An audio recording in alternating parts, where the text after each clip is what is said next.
नमस्कार.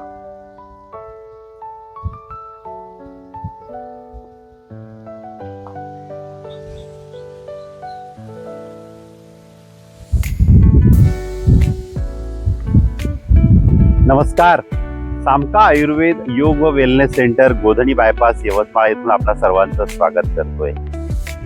कालपासून नवतपा हे चालू झालेलं आहे आणि सामका आयुर्वेदमध्ये 2 विशेष शिबिराचं आयोजन करण्यात आलेलं आहे.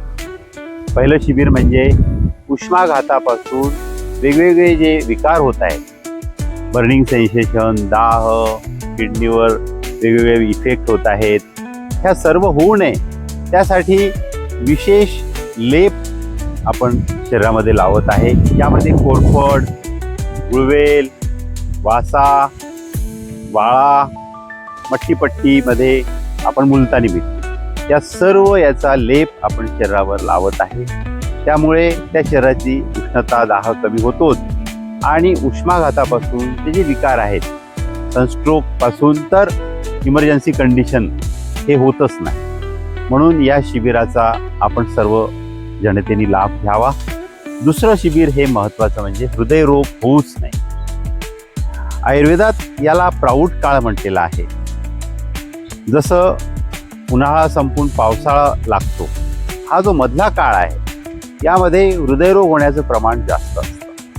गुरुवर्य नाना म्हणायचे की चुकूनही एखादी कोणी बस्ती चिकित्सा घेतली तर त्याला वर्षभर हा हृदयरोग होतच नाही आणि शास्त्रात सुद्धा असं सांगितलेलं आहे. त्यामुळे सामका आयुर्वेद योग व वेलनेस सेंटर येथे हृदय बस्ती, हृदयदारा बस्ती सोबतच मार्गदर्शित ध्यान, आहार विहाराचं मार्गदर्शन आणि शुद्धिक्रिया ह्या आपण इथे नियमित करीत आहोत आणि या शिबिराचा आपण सर्व जनतेने लाभ घ्यावा.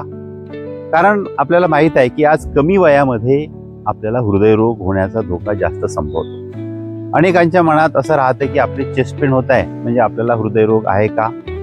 त्यानंतर आपलं जे बॉडी क्लॉक आहे ते व्यवस्थित मेंटेन राहण्यासाठी आयुर्वेदानुसार दिनचर्या, ऋतुचर्या हे पाळणं आवश्यक आहे. सोबतच तुम्हाला सामका आयुर्वेदमध्ये वेगवेगळ्या चिकित्सेचा इथे सांगोपांग तुम्हाला माहिती आणि सर्व प्रकारचं सहकार्य इथे तुम्हाला मिळणार आहे. तरी आपण 2 गोष्टीकडे विशेष लक्ष द्या. आता हे नवतपा आहेत, 25 मे ते 2 जून या कालावधीमध्ये मडभात थेरपी, लेपन चिकित्सा, त्याचप्रमाणे हृदयरोग होऊच नये यासाठी हृदयदारा, हृदयबस्ती आणि बस्ती चिकित्सा याचा सर्वांनी लाभ घ्यावा ही नम्र विनंती. नमस्कार.